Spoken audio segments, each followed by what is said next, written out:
Hi hello எல்லோரும் எப்படி இருக்கீங்க? இது என்னோடய டைலரிங் ஷாப். என்னடா 3 மிஷின் இருக்குது, யாரும் ஆள் இல்லையேன்னு பார்க்காதீங்க.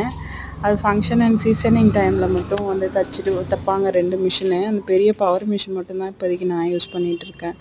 சின்ன ஏரியான்றதுனால ப்ளவுஸில் ஸ்டிச்சிங் கம்மியாக தான் வரும். அதனால் நானே தைச்சி கொடுத்துருவேன். அண்டு இது வந்து கட்டிங் டேபிளு, மைனிங் டேபிள் எல்லாம் இருக்குது. அப்புறம் லேஸு கொஞ்சோண்டு வச்சுருக்காங்க மேலே ரேக்கில். அது வந்து எனக்கு மட்டும்தான், சேல்ஸ் கிடையாது. ஆனால் ஃப்யூச்சரில் எனக்கு சேல்ஸுக்கும் கொடுக்கணும் அப்படின்னு விருப்பம் இருக்குது. ஏன்னா நிறையா பேர் கேட்குறாங்க, டெய்லரிங் ஐட்டமும் சேல்ஸ் கொடுத்தீங்கன்னா நல்லாயிருக்கும் அப்படின்னு சொல்லிட்டு. அப்புறம் அங்கே கொஞ்சோண்டு பேட்ச் ஒர்க் வச்சுருக்கேன். கடை அவ்வளோ நீட்டாக இல்லை, யாரும் எதுவும் நினைக்க வேணாம். ஓகே பாய், இன்னொரு வீடியோவில் சந்திக்கலாம்.